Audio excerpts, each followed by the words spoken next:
Bismillahirrahmanirrahim. Assalamualaikum warahmatullahi wabarakatuh. Alhamdulillahirabbil alamin. Alhamdulillahilladzi anzala as-sakinata fi qulubil mu'minin liyazdadu imanan ma'a imanihim. Walillahi junudus samawati wal ard. Kana Allahu aliman hakima. Syukran. Assalawatullahi wassalamu ala hadha nabiyil karim qailil ghurril muhajjalin imamil muttaqin nabiyina Muhammadin wa ala alihi wa sahbihi ajma'in, amma ba'd.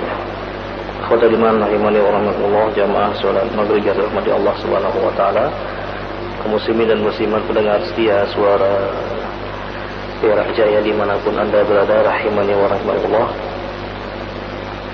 Kita bersyukur kepada Allah Subhanahu wa ta'ala sampai saat sekarang ini masih dikaruniai iman, Islam, demikian juga sehat wal afiyah, dan dapat melaksanakan kewajiban kita solat maghrib secara berjamaah. Semoga Allah Subhanahu wa ta'ala menerima amal ibadah kita, amin ya rabbal alamin. Salawat dan salam semoga tetap tercurahkan kepada Nabi kita Muhammad sallallahu alaihi wasallam yang telah membawa risalah yang suci sehingga kita semuanya ditakdirkan menjadi umat beliau, umat Islam. Semoga Allah Subhanahu wa taala membangkitkan Nabi kita Muhammad sallallahu alaihi wasallam di tempat yang terpuji, amin ya rabbal alamin. Baik, ikhwatal iman rahimani wa rahmatullah, kita masih melanjutkan lagi hadis yang kesekian ya, dari bab al-qanaah wal afaf wal iktisad fil ma'isyah. Jadi bab yang menjelaskan tentang keutamaan qanaah, menerima pemberian Allah Subhanahu wa taala dengan redha, demikian juga wal afaf, menahan diri untuk tidak meminta-minta, wal iktisad, dan sederhana dalam kehidupan ini, fil ma'isyah. Hadis yang berikutnya adalah wa an Abi Bishr Qabisah ibn al-Mukharib. Hadisnya dari Abi Bishr, namanya Qabisah bin al-Mukharib radhiyallahu anhu, qala tahammaltu hamalatan fa'ataitu Rasulullah sallallahu alaihi wasallam as'aluhu fiha. Jadi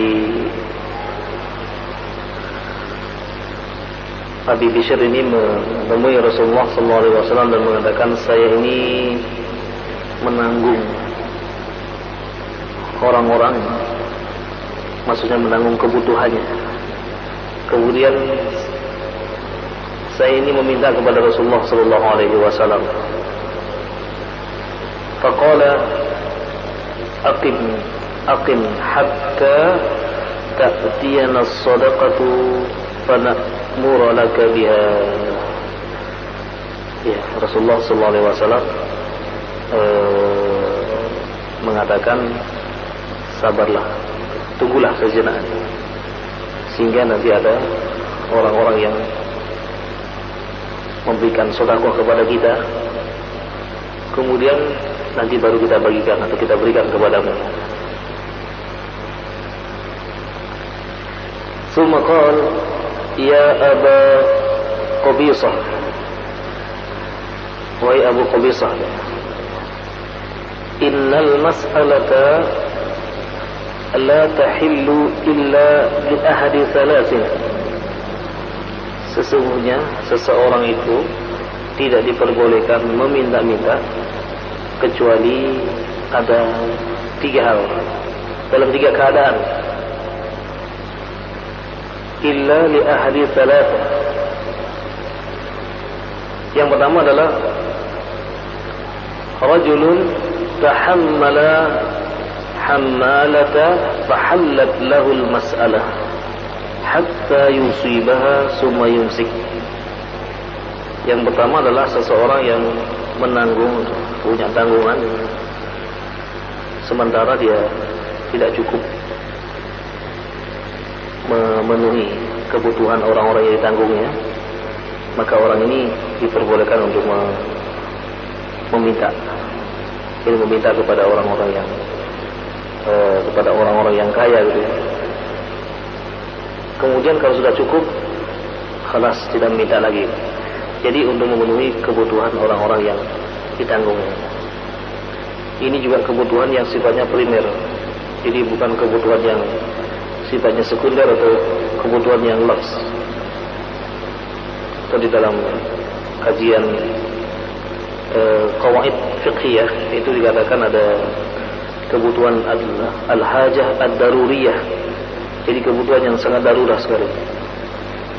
Kemudian ada yang al-hajah at-tahsiniyah, ada yang sifatnya untuk tambahan, ada yang al-hajah al-hajiyah. Jadi memang kebutuhan ini adalah yang primer dan sekunder sudah dipenuhi, kemudian ingin menambah yang ketiga. Jadi yang diperbolehkan di sini untuk kebutuhan yang primer. Kemudian yang kedua yang boleh meminta adalah warajulun asabathu jaihatun ijtahat malahu. Jadi seseorang yang tertimpa bencana atau mungkin habis kebakaran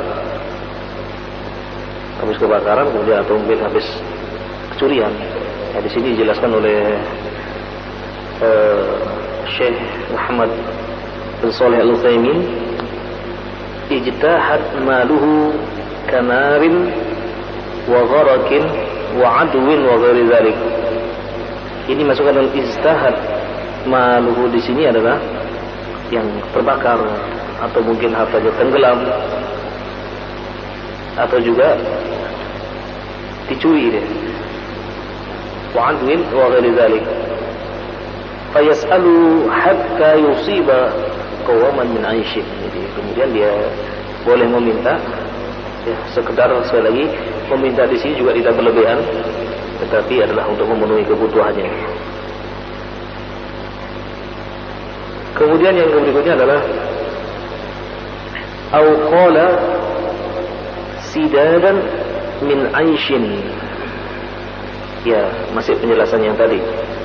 Jadi sidadan min 'aishin, dan keadaannya sulit karena tadi memang hartanya sudah habis kebakaran ataupun tenggelam ataupun dicuri. Kemudian yang berikutnya adalah wa rajulun asabathu faqatun hatta yaqula salasatu min zawil haji min zawil hijah min qaumihi. Seseorang yang tertimpa kefakiran, yang tadinya dia adalah orang kaya. Rajulun kana ghaniyan fattaqara biduni sababin zahirin, tidak ada sebab yang jelas. Wa biduni jaihatin ma'lumah, tidak ada sebab-sebab yang secara yang diketahui. Fa hadza law an yas'al lakin la yu'ti hatta yashhadu salasa min ahli al-uqul. Orang ini boleh meminta, akan tetapi dengan syarat harus disaksikan oleh tiga orang, tiga kelompok. Yang pertama dalam hadis ini dikatakan min zawil hijah, yaitu min ahli al-uqul min qaumihi. Jadi orang-orang yang para ulama. Tadi para ulama mengetahui bahwa memang betul-betul dia tadi adalah orang kaya, kemudian tiba-tiba dia menjadi fakir, tidak diketahui sebabnya. Kemudian yang kedua adalah jadi orang-orang ulamanya mengatakan laqad asobat fulanan faqah. Ya memang betul dia ini adalah tadinya adalah orang yang kaya, kemudian sekarang dia menjadi orang yang fakir. Fahallat lahul mas'alatu hatta yusiba qawaman min aishin. Ya boleh dia meminta, dia sampai bisa memenuhi kebutuhannya. Au qala sidadan min aishin. Fama siwahunna minal mas'alati ya qabisah suhtun ya'kuluha sahibuha suhtan. Nah, katanya di dalam kalau selain dari tiga macam tadi itu, jadi orang yang boleh meminta-minta, yang pertama tadi memang yang menanggung seorang nggak cukup yang ditanggungnya, kemudian yang kedua adalah karena kebakaran ataupun hartanya hilang, yang ketiga adalah orang yang kaya kemudian jatuh miskin. Nah, yang kaya jatuh miskin ini harus ada 3 orang yang betul-betul memberikan persaksian, betul-betul dia adalah dulu orang kaya kemudian sekarang dia sudah nggak punya lagi. Nah, diperbolehkan meminta. Nah, Rasulullah SAW mengatakan kama siwahunna, kalau selain daripada itu kemudian dia meminta, wahai Abu Qabisah, suhtun ini adalah haram, ya. Tidak boleh dia meminta. Suhtun ya'kuluha sahibuha suhtan. Jadi haram yang diminta, kemudian dia akan memasukkan barang yang haram ini juga kepada keluarganya. Jadi dia sudah punya, kemudian dia minta. Sebagaimana hadis sebelumnya kan sudah kita baca tentang bagaimana orang-orang yang suka meminta-minta sementara dia sudah punya, nanti menghadap Allah Subhanahu wa taala tidak memiliki daging di wajahnya. Di dalam riwayat yang lain ada bintik-bintik hitam di wajahnya, penuh dengan bintik-bintik itu. Di dalam riwayat yang lain yang paling terakhir kita baca pada pertemuan yang lalu adalah mukanya seperti tergores-gores, luka-luka. Ini perlu diperhatikan betul. Jadi jika ada seseorang yang tidak karena 3 hal tadi, maka hendaklah dia betul menahan dirinya, dan lebih baik lagi adalah dia senantiasa berusaha bekerja. Kemudian ini hadis riwayat Imam Muslim. Satu lagi, wa an Abi Hurairah, dari Abu Hurairah, anna Rasulullah sallallahu alaihi wasallam qala, "Laisa al-miskinu alladhi yatufu 'ala an-nas tarudduhu luqmah wa luqmatani wa tamrah wa tamratani." Rasulullah bersabda, orang miskin itu adalah bukan orang yang senantiasa meminta-minta, ya, hanya sekedar untuk makan di lukmah, ya, 1 suap atau 2 suap, ya. Akan tetapi walakin al-miskin alladzi la yajidu ghinan yughnihi.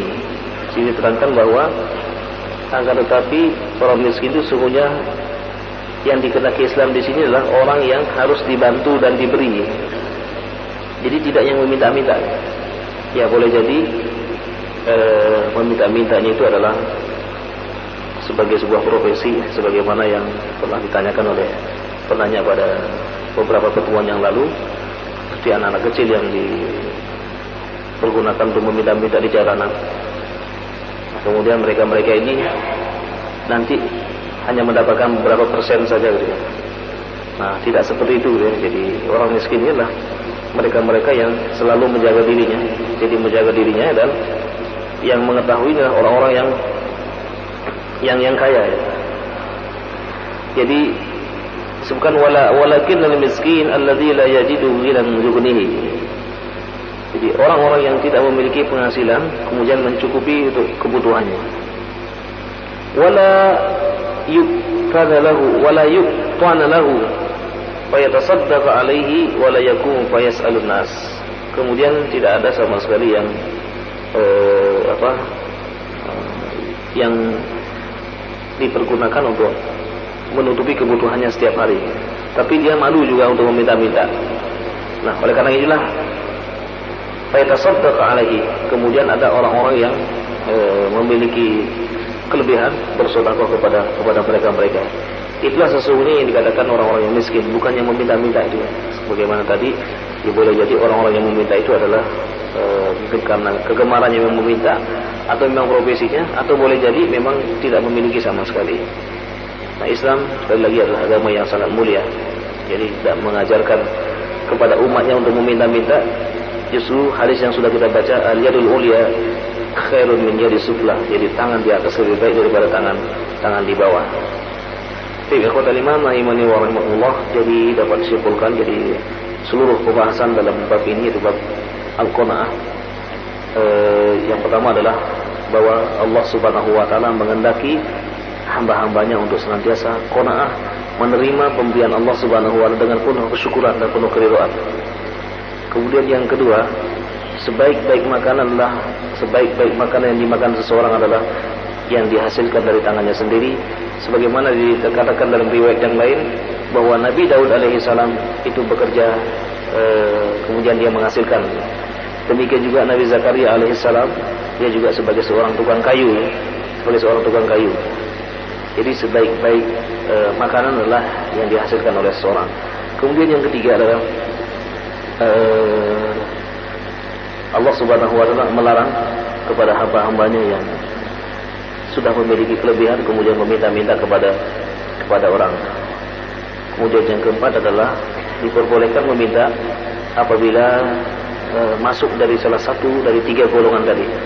Golongan yang pertama adalah karena memiliki tanggungan, tidak cukup untuk menanggung kebutuhannya.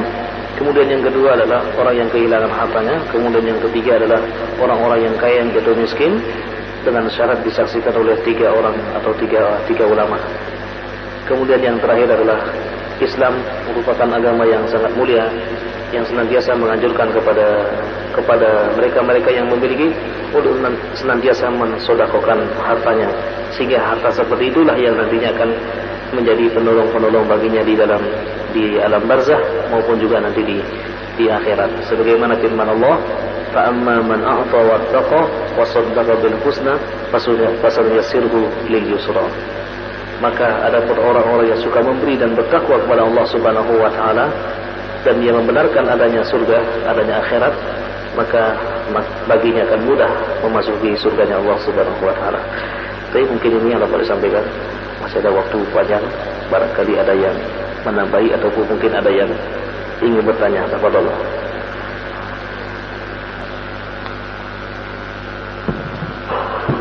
Assalamualaikum Ustaz. Waalaikumsalam warahmatullahi wabarakatuh. Terkait qanaah Ustaz. Wal haja wal haja wa apa? Qanaah. Jadi hajat adalah hanya untuk kebutuhan yang pokok saja ya. Tadi seperti yang dijelaskan Ustaz tadi. Ada tiga hal tadi yang memang itu enggak diperbolehkan untuk meminta Ustaz ya. Ketika suatu daerah terlanda musibah bencana, kemudian memang luluh lantah gitu Ustaz ya, apa masih diperbolehkan untuk qanaah Ustaz? Jadi menunggu bantuan gitu tanpa harus meminta-minta. Sementara memang itu dalam proses menanti itu kan kadang-kadang kan agak lama gitu loh. Sementara juga untuk mencarinya sulit gitu loh. Apakah di situ itu bukan hal yang darurat Ustaz? Kemudian yang kedua, kalau juga terjadi peperangan katakanlah, pasti kan memang sulit untuk mendapatkan kebutuhan pokok. Kalau semuanya hijrah di suatu daerah untuk meminta-minta dulu, apakah tetap tidak diperbolehkan Ustaz? Terima kasih. Yang pertama tadi ya, ketika terjadi bencana kan tidak dikehendaki oleh siapapun. Misalnya terjadi gunung yang meletus ya, atau juga terjadi banjir bandang gitu, sehingga menyebabkan harta benda hilang semua. Nah, apakah dalam hal ini kita menunggu bantuan sementara mungkin datangnya lama, atau kita juga harus meminta-minta ya? Kalau sekiranya ini kan masuk dari salah satu dari tiga yang diperbolehkan, maka pada saat itu kalau seandainya memang ada jalan, jadi ada jalan untuk meminta ya, sekedar untuk memenuhi kebutuhannya, wala ba'sa bi, tidak dilarang. Ini tidak dilarang bagi mereka untuk meminta pada saat itu. Jadi memang betul-betul memang ya hartanya memang nggak ada gitu ya, itu diperbolehkan. Sama juga seperti orang yang sedang dalam peperangan. Dalam peperangan ya, tentunya korban-korban ini kan mungkin juga hartanya pun akan hilang ya. Mungkin juga penghasilannya seperti dia seorang petani misalnya, kemudian sawah ladangnya dihabisi semua sehingga tidak ada lagi. Demikian juga toko-toko yang ada pada saat itu juga sudah habis semuanya. Nah, apakah juga diperbolehkan meminta? Yang masuk dalam kategori yang kedua tadi ya. Jadi masuk dalam kategori orang yang rajulun asabathu faqatun afwan. Jadi rajulun asabathu jaihatun ijtahad malahu. Jadi karena ada sebab-sebab hartanya itu jadi hilang. Tadi masuk dalam golongan yang kedua. Maka diperbolehkan seseorang pada saat itu meminta hanya sekedar untuk memenuhi kebutuhannya. Dan bisa juga dia meminta secara kolektif. Dia mewakili sekian orang ya, jadi sekian orang dari kaumnya, kemudian nanti dibagi-bagikan. Jadi sebelum bantuan-bantuan itu datang. Baik. Masuk dalam kelompok yang kedua tadi. Iya. Silakan.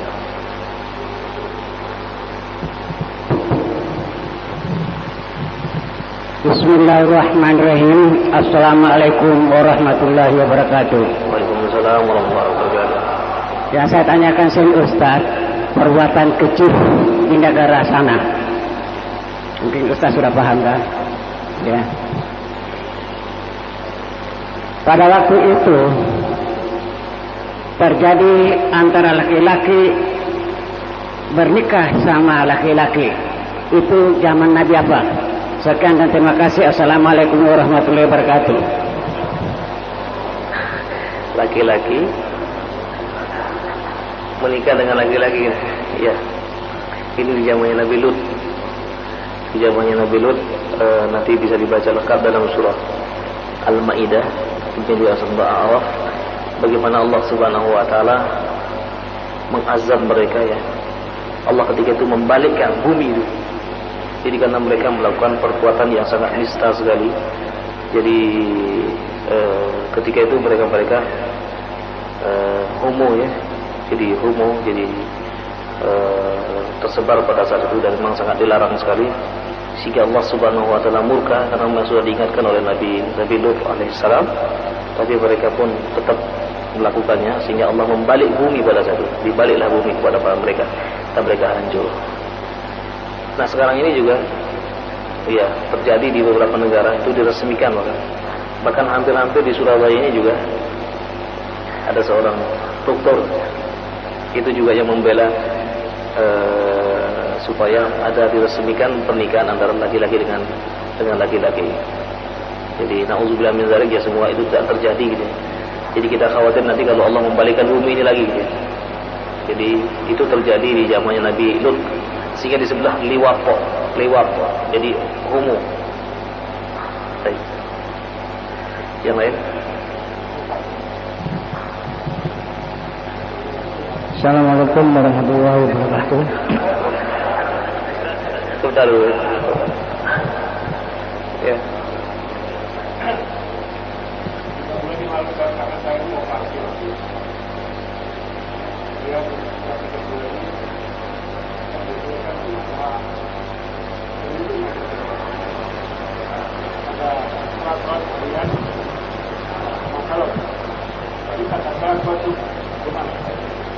Iya. Kempes. Kenapa pada saat nunggu doa Jumat itu kan masuk zaman itu? Kita kadang mepet. Bagaimana maksudnya? Iya, jadi habis operasi kemudian dikeluhkan air seninya itu netes. Nah, bagaimana sholatnya gitu ya?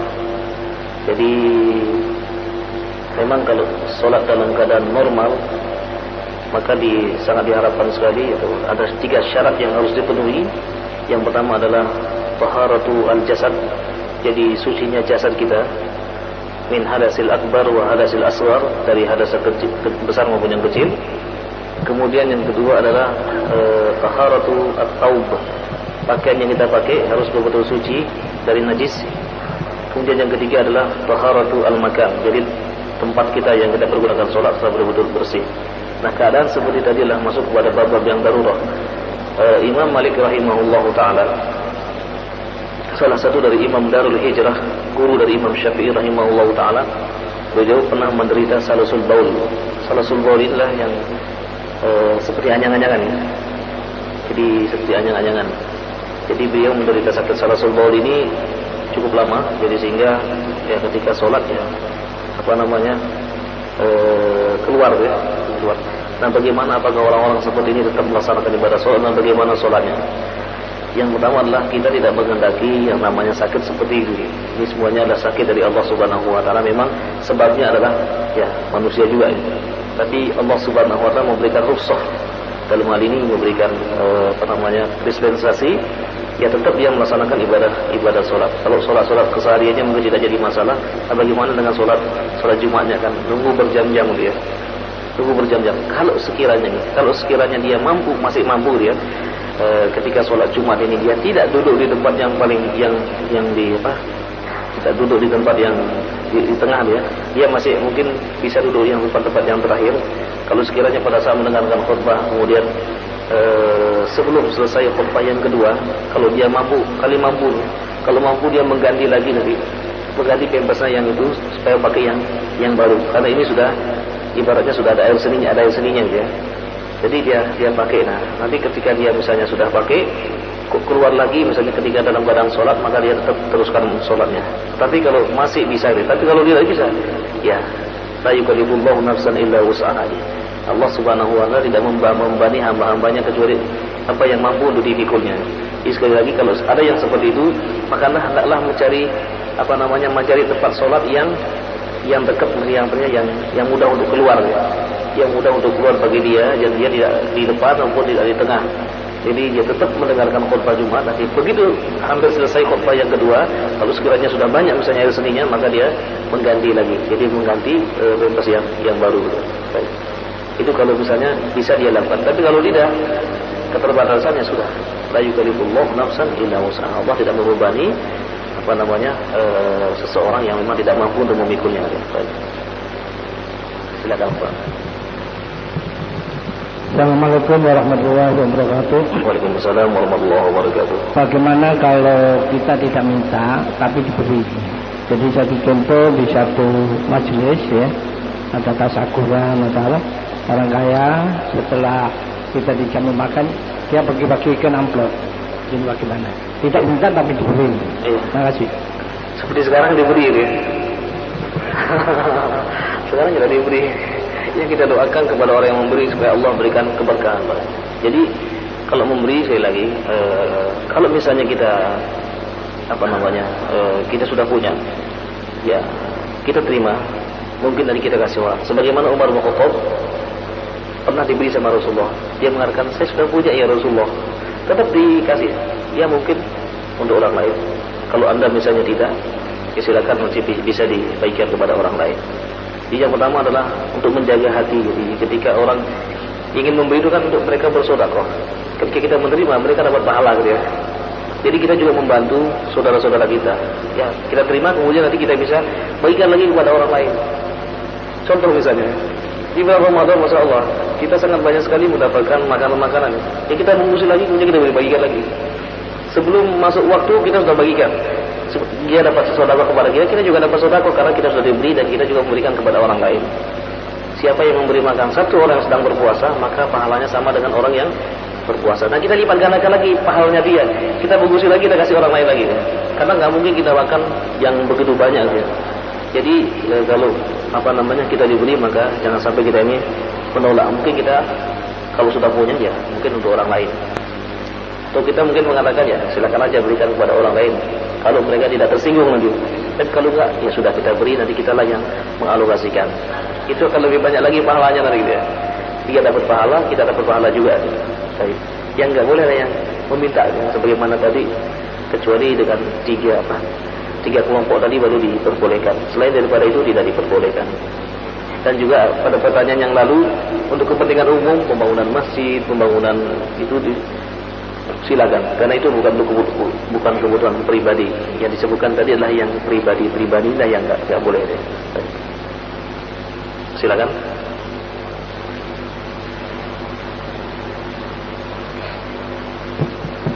Assalamualaikum warahmatullahi wabarakatuh. Waalaikumsalam warahmatullahi wabarakatuh.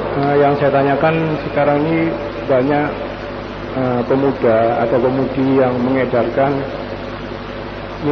permintaan atas nama anak yatim. Nah itu kalau kemungkinan dia mendapatkan persentase dari hasil minta-minta itu, Ustaz. Bagaimana untuk yang dia dapat persentasenya? Terima kasih. Ya, jadi orang-orang yang bertugas yang mencari dana atau donatur ini, maka dia juga nanti akan mendapatkan paling tidak 10% dia mendapatkan. Itu memang sebagaimana disebutkan di dalam surah At-Taubah ayat 60, innamas shadaqatu lil fuqara wal masakin. Di situ nanti ada wal amilin. Amilina mereka yang bekerja ya.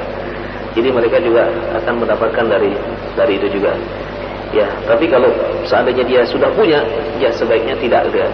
Jadi artinya yang tidak punya itu boleh, dia bisa mendapatkan dari itu. Asalkan betul-betul pekerjaannya dengan cara yang jujur ya. Jadi misalnya betul-betul dia punya panti ya. Ya mungkin karena ada proposal yang bagus, mungkin kita tertarik ya. Wallahu ta'ala alam apakah benar atau tidak. Yang jelas kita berhusnuzon. Tapi juga kita bisa melihat dari mana ini. Kan bisa, ketika kita melihat sebuah daerah, wah ini paling bohong ini. Itu langsung kita bisa, oh ini nggak benar ini. Karena pernah terjadi satu kejadian, jadi hampir setiap tahun orang minta sumbangan masjid, ternyata setelah diselidiki masjidnya nggak ada. Ini masjidnya nggak ada. Proposalnya bagus, masjidnya nggak ada. Nah ini kan sudah menyelewengkan harta. Orang-orang yang seperti na'udzubillah min dzalik, na'udzubillah min dzalik nanti matinya susah. Sebagaimana yang kita ceritakan kemarin, ada orang yang mengambil tanahnya, kejadiannya baru-baru saja.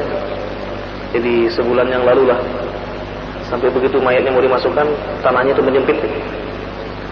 Begitu mau dimasukkan, tanahnya menyempit, sampai 3 kali akhirnya mayatnya ditekuk mayatnya aja. Kata Rasulullah SAW, kalau sekiranya ada orang yang selamat dari himpitan bumi, Sa'ad bin Mu'ad itu lebih berhak untuk selamat. Sa'ad bin Mu'ad ini ketika meninggal dunia itu bergetar arasinya Allah Subhanahu wa taala. Ketika dia berdoa, pintu lagi terbuka dia. Dia pun akan dihimpit. Kemudian nanti begitu dihimpit, kemudian lagi bumi itu kembali lagi dia. Jadi kembali lagi melebar dia. Jadi ini perlu diperhatikan. Jadi sekiranya ketika ada yang diamanahi untuk itu, maka betul-betul hendaklah dia memegang amanah ini dengan baik. Kalau tidak, wallahu ya'lamu ma tusirruna wa ma tu'linun. Allah Subhanahu wa taala Maha mengetahui apa yang disembunyikan oleh seseorang dan apa yang dinampakkan. Sebagaimana firman Allah dalam surat An-Nahl ya. Surah An-Nahl ayat 15 ayat 17. Baik. Masih ada lagi? Maju lagi. Atau maju lagi silakan.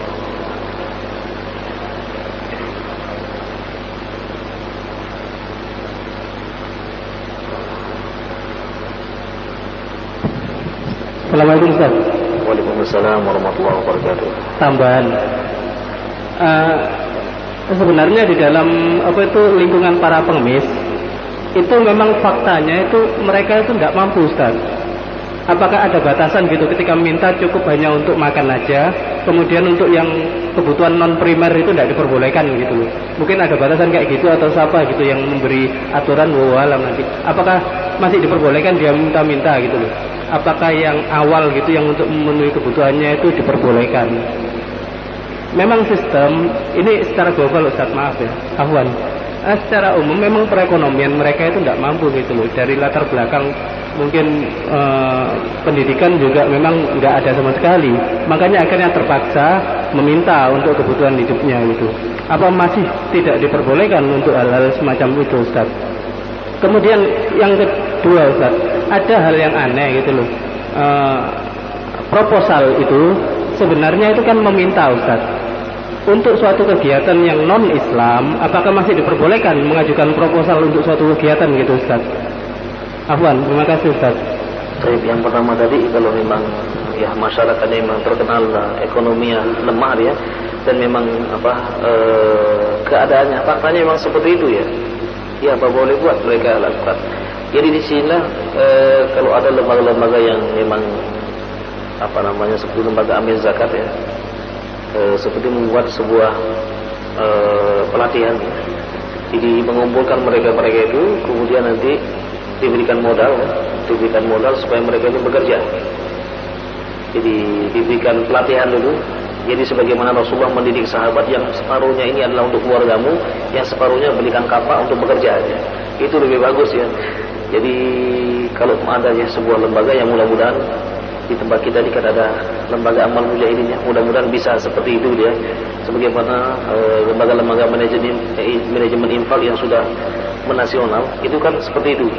Jadi mereka-mereka ini dikumpulkan, kemudian nanti diberikan dana, diberikan pelatihan dengan syarat ini adalah merupakan pinjaman lunak. Artinya pinjaman lunak begini. Jadi ketika mereka diberikan modal 500, jadi nanti mereka mengembalikan lagi tanpa ada bunga sama sekali, dengan catatan mereka harus mengikuti kegiatan. Kegiatan apa? Kegiatan kerohanian. Jadi hampir tiap pekan mereka dapat siraman rohani. Ini pada saat itulah, atau setiap bulan sekali nanti mereka mengembalikan pinjaman itu. Sambil juga diberikan terus pelatihan supaya mereka itu bisa menghasilkan. Insya Allah ini pernah dilakukan oleh PKPU ya, pada saat itu menangani PKL yang ada di Wonokromo. Itu alhamdulillah cukup berhasil ya. Kerjasama dengan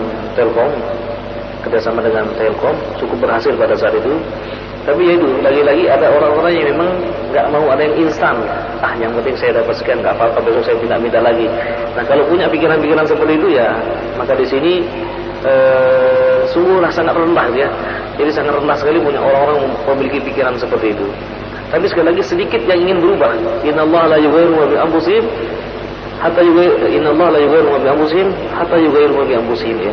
Jadi Allah tidak akan merubah nasib suatu kaum sehingga mereka merubah diri mereka sendiri.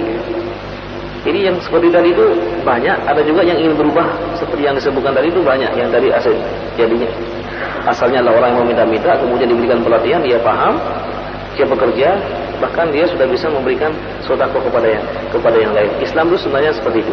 Jadi semuanya lembaga-lembaga ambil zakat itu supaya melakukannya hal yang seperti itu. Jadi kalau misalnya ada infak, ada sedekah, kemudian ada zakat. Kalau zakat ini memang harus disalurkan ya. Kalau ada yang sifatnya infak yang sunnah, ini bisa dikelola dengan baik, di-manage dengan baik, kemudian nanti diadakan pelatihan-pelatihan. Misalnya kalau kita ke desa-desa, kalau mereka memerlukan bantuan misalnya alat pertanian, maka diberikanlah alat pertanian itu. Kalau para nelayan diberikanlah ya entah sampannya apanya gitu ya. Kemudian di daerah-daerah terpencil yang memerlukan misalnya dibuatkan sumur, maka dibuatkanlah sumur. Kemudian baru dikelola dengan baik dan dimutabahi gitu ya. Jadi tidak hanya diberikan, tidak diikuti. Selalu dipantau sejauh mana kemajuannya. Insya Allah kalau lembaga-lembaga manajemen infak yang sudah betul-betul profesional melakukan seperti itu. Jadi kembali kepada pertanyaan tadi, apakah dia masih boleh meminta-minta? Ya kalau memang keadaannya seperti itu, apa boleh buat? Jadi ya kalau kita punya ya kita beri, kalau enggak ya kita menolak dengan cara yang baik-baik. Baik. Kemudian yang kedua tadi tentang proposal ya untuk kegiatan yang non Islam ya. Jadi yang kegiatan-kegiatan yang non Islam ya biar saja mereka cari aja orang-orang yang non Islam, jangan cari jangan mencari di tempat orang-orang Islam ya. Kita misalnya mengetahui betul bahwa ini adalah bukan kegiatan-kegiatan yang Islam ya. Ya sudah, suruh aja nyari ke orang lain. Jadi yang kita diperbolehkanlah yang lebih untuk ketaatan, bukan untuk kemaksiatan. Jadi harta-harta itulah dipergunakan untuk ketaatan, bukan untuk kemaksiatan. Jadi yang sifatnya mendekatkan diri kepada Allah, baru kita membantunya. Tapi kalau tidak, ya kita mohon maaf saja. Jadi carilah kepada orang-orang lain. Tapi mungkin ini dapat sampaikan pada kesempatan yang berbahagia ini. Qul qouli hadza wa astaghfirullah li wa lakum wa asykurukum ala husni istimamikum. Subhanakallahumma wa bihamdika asyhadu an la ilaha illa anta astaghfiruka wa atubu ilaik. Wa sallallahu ala nabiyyina Muhammadin wa ala alihi wa sahbihi ajma'in. Assalamualaikum warahmatullahi wabarakatuh.